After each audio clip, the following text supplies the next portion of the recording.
o pregão da madrugada, né? E dentre elas, né, uma que a gente gostaria de destacar aqui para vocês é a questão da China. China que apresentou, deixa eu só colocar aqui isto, China que apresentou, colocar o compartilhamento na tela aqui para vocês, dados acima da expectativa de mercado quanto à questão de PIB, né, de produção, Produto Interno Bruto. A gente olhando os dados da China, né, a gente vê aqui que o esperado era 4% para o primeiro TRI deste ano, né, contra um dado que veio aqui, né, de 4,5%, deixa eu colocar um pouquinho mais, 4,5%, né, vindo, né, do anterior de 2,9%. Então, quer dizer que realmente a reabertura da China vem trazendo aí para o mercado em si uma condição, né, de maior atividade dentro do mercado deles e também, deixa eu só minimizar aqui que isso não é agora, isso, e dentro também do cenário internacional, né, já que o PIB cresce, é um sinal de atividade econômica forte. Também vale destacar, né, o quanto aqui a indústria ainda está dando uma patinada, mas a venda no varejo subiu de uma forma assim muito forte. Isso quer dizer que realmente o chinês está saindo para consumir, ele está dentro daquela questão de consumo interno que eu comentei, demandando, e isso pode impactar onde, se realmente números como esse continuarem nessa amplitude. Só fechar isso aqui. Aí, filho, sai para lá. Pronto. O que isso daqui pode demandar para vocês? Primeira coisa que pode, para vocês não, perdão, para eles, né? O que pode acontecer é a questão inflacionária. Então, se realmente a gente continuar vendo números de venda de varejos muito acima da expectativa de mercado, a oferta pelo lado de demanda pode ocorrer e a gente vê aí um processo inflacionário na China. Qual que é o contraponto, né, para essa questão, né, quanto à questão de inflação na China?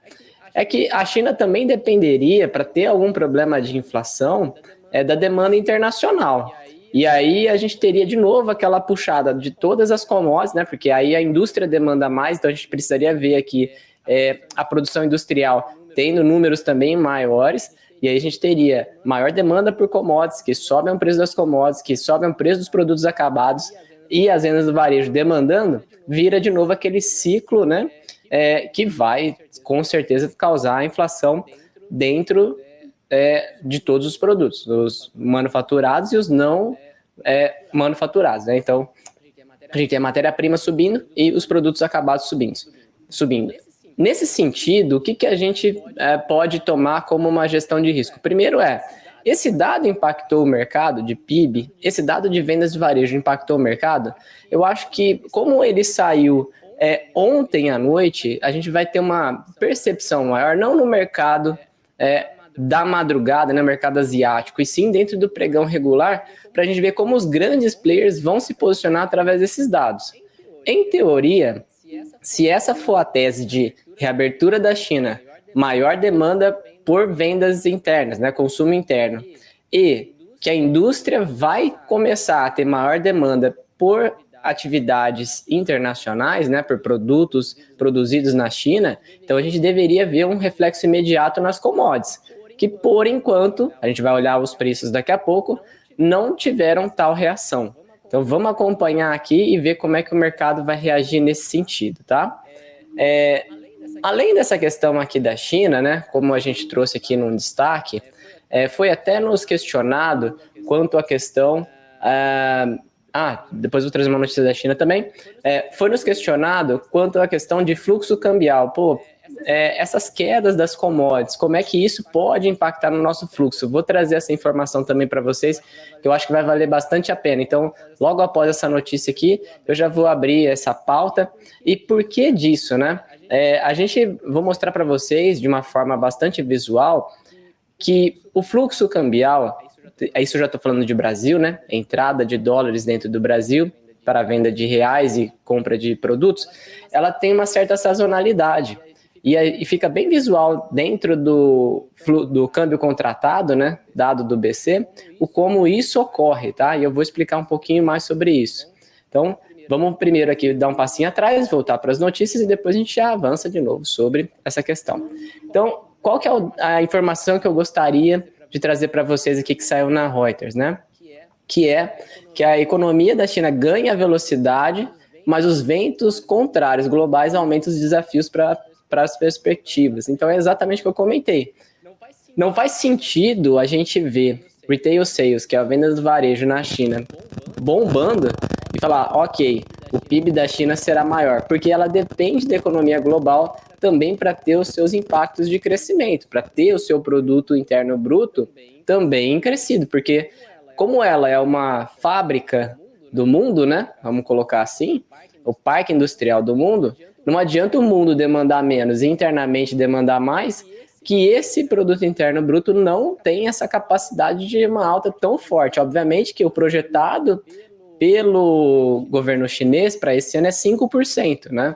E a gente está aí no acumulado do ano contra o ano passado, né? Year over year, a gente está 4,5%. Então, ainda assim, por mais que veio bem acima da expectativa de mercado, né? Ainda assim está abaixo da expectativa do governo chinês. Então, vamos tomar um certo cuidado que o dado é bom, mas, como eu comentei, as commodities não estão reagindo, mostrando que esse dado realmente é muito bom, e também as expectativas já estavam um pouquinho mais altas. Então, não a questão do consenso quanto ao primeiro tri, mas eu digo quanto à questão do próprio governo chinês, a meta dele quanto ao PIB do ano. Então, é um dado bom? Sim, mas acho que essa tradução aqui da reportagem em inglês, acho que ela é bastante importante aqui, traz bastante sentido, que é os ventos contrários globais aumentam os desafios. Pessoal, vamos lá, vamos falar então agora sobre aquela introdução que eu fiz do fluxo cambial. Então, se vocês vierem no site do BC e derem uma olhada aqui no movimento de câmbio contratado, vocês vão abrir essa planilha aqui que tem todas as informações para vocês apurarem referente ao câmbio contratado. Veja que ela tem aqui a informação até o dia 12 de abril de 23, então ainda tem um delayzinho aí, mas vale esse ponto para eu destacar o contexto, tá? Então, primeiro, como eu comentei, vamos falar de sazonalidade, né? Então, pela sazonalidade, a gente vê que, ó, 2021, primeiro tri, pelo lado das exportações, tá? A gente tem positivo, então todos os meses vão ser positivos pelo lado da exportação, mas com um volume bastante importante, fevereiro, março, abril, maio, junho, julho. Entra aqui para frente até setembro, nesse ano de 21, principalmente por outras commodities também, tá? Mas essa arrancada aqui, até junho, ela tem muito a ver com as exportações de soja. Já pelo lado de 2022, a gente vê essa mesma movimentação, ó, até junho, bastante forte, também tendo a ver com as exportações de soja, tá? Na verdade, todo o primeiro semestre aí tem bastante a ver já nesse momento, né? Na atualidade, não lá no passado, né? Década de 90, começo dos anos 2000, porque o crescimento da produção de soja também foi exponencial. Então, isso tem muito impacto nos últimos 10 anos, né? E já a gente viu aqui 2022 e 2023 tem vindo no mesmo caminho. Ó. Então, a gente tem fevereiro, março, abril, por enquanto, é um acumulado, né? Então, a gente tem aqui fevereiro e março com um volume muito grande. E, principalmente março, ó, a gente está comparando março com 15 contra 15.859. Então, março foi até menor nas exportações. E aqui cabe um alerta, né? Realmente, a queda do valor das commodities vão impactar no fluxo desse momento aqui, dessa forma. Por quê? Se a minha soja em 2022, nesse momento de março, a gente estava conseguindo comercializar ela, vamos colocar preço de porto, tá? Para ficar fácil. Mais ou menos a 180, 190 reais, dependendo do porto, né? A gente tem um cenário agora do preço do porto, a gente está trabalhando em torno de 130 reais. Então, é uma queda importante. Detalhe, 2022 a gente ainda teve um movimento de quebra de safra, né, que aconteceu devido à questão de problemas climáticos. 2023 a gente não tem esse problema de quebra, pelo contrário, a gente tem aí uma super safra para fazer as exportações. E qual que é o ponto aqui, né? Se eu tenho mais oferta para ser exportado, por que o meu fluxo cambial poderia cair?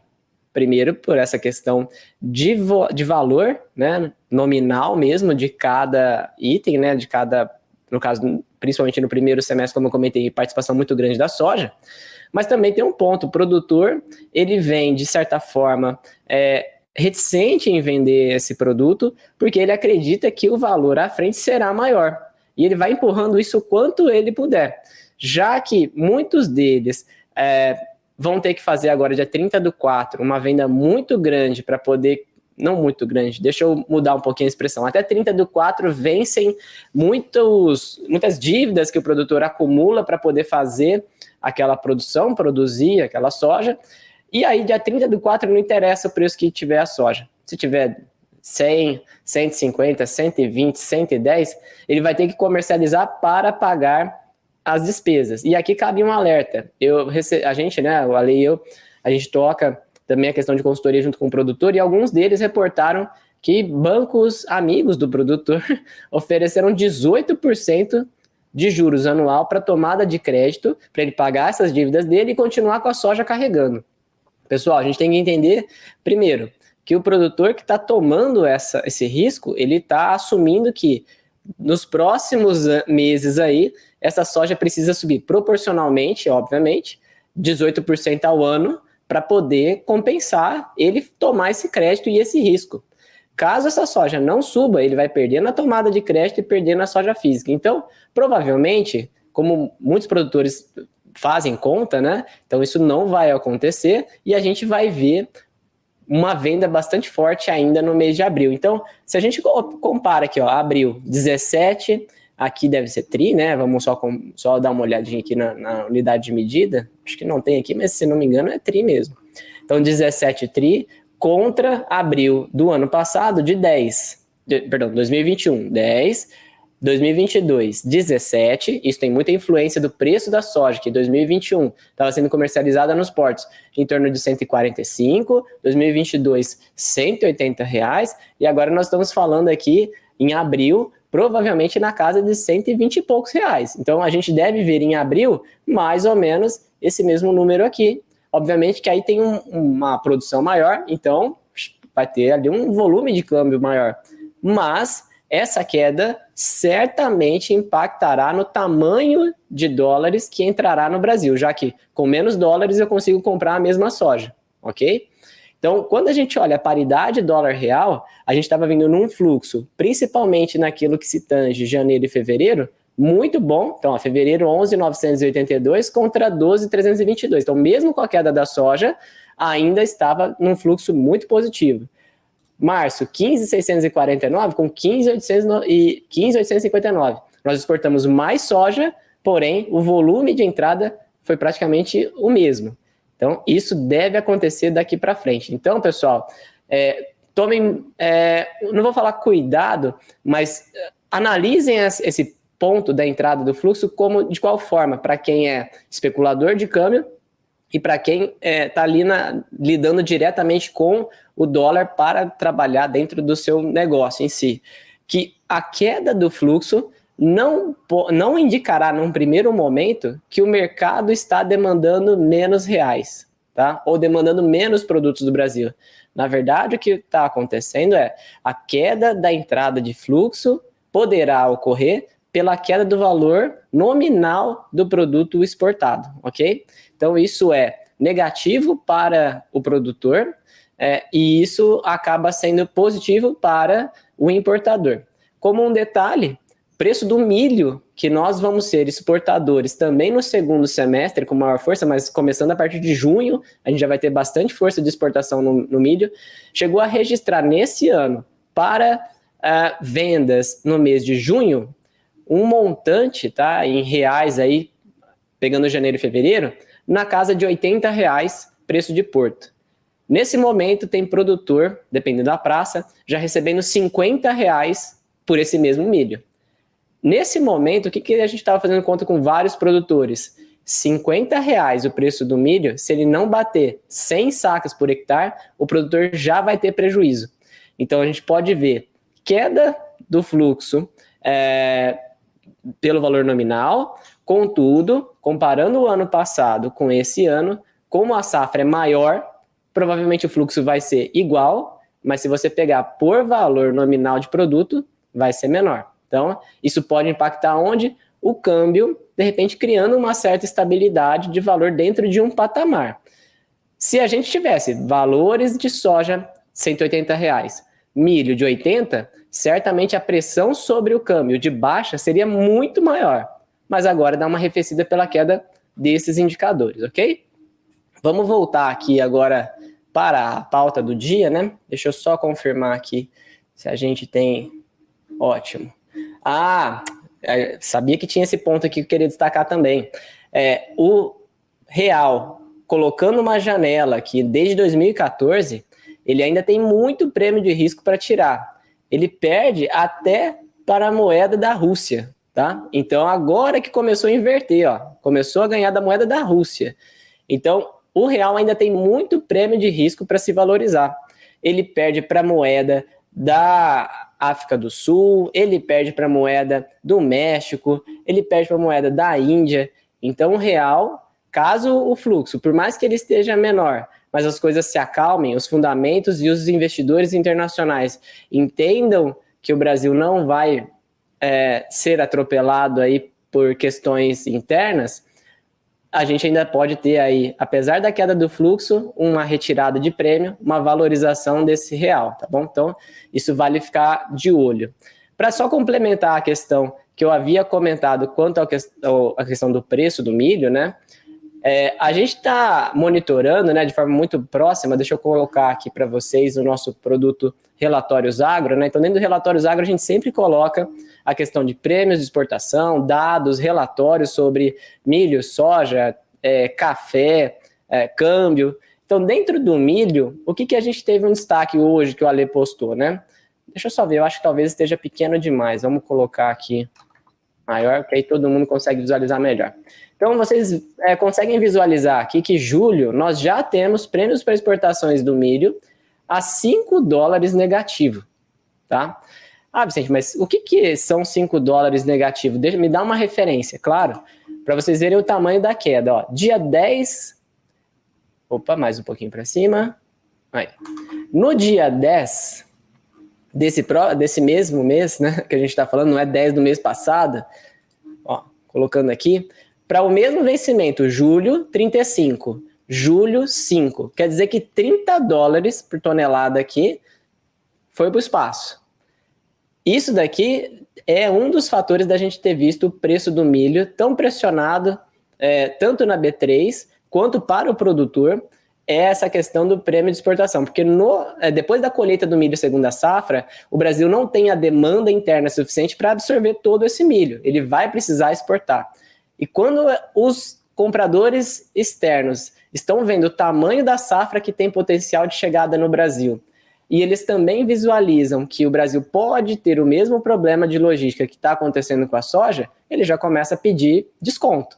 Então, provavelmente, a gente vai ver uma pressão muito forte também sobre os prêmios do milho, parecido com o que a gente está vendo agora com a soja. Só como uma referência também, para vencimento maio, era $92,50 acima, e agora maio está $18 acima. Então, tá complicado a vida aí do produtor.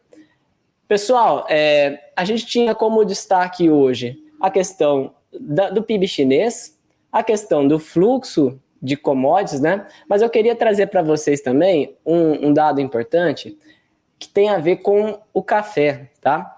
O café em si, a gente teve aqui uma movimentação importante, e por isso que eu estou trazendo essa questão de clima, que se a gente tiver no mercado de café as chuvas, no mercado não, né? Nas lavouras de café, chuvas permanentes, né? E dentro da questão de colheita, isso tem total capacidade para fazer com que a gente tenha problemas na qualidade do café no momento da colheita, tá? Então a gente ainda vê que está dentro de uma certa normalidade, um pouquinho acima de 2022, agora para abril, né? Então a gente tem mais chuvas agora nesse ano de 2023 do que 2022 para esse período, mas tende a ter uma movimentação de queda, principalmente a partir agora desse mês de maio. Então entrou maio, a gente tem uma tendência, maio, uma tendência de redução das chuvas, né? A gente vê até pela média dos últimos 5 anos, né?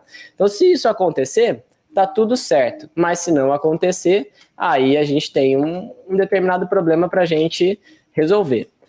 Quanto a essa questão, se a gente olhar nos mapas climáticos, deixa eu só reduzir um pouquinho o zoom para ele voltar.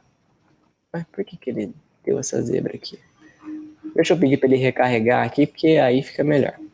Quando a gente olha nos mapas climáticos, a gente vê que as chuvas em si já estão apontando para uma redução do volume de chuvas. Então, aparentemente, esse risco de chuvas durante o período de colheita, ele ainda não é autossuficiente. Deixa eu tirar aqui enquanto só quando carrega.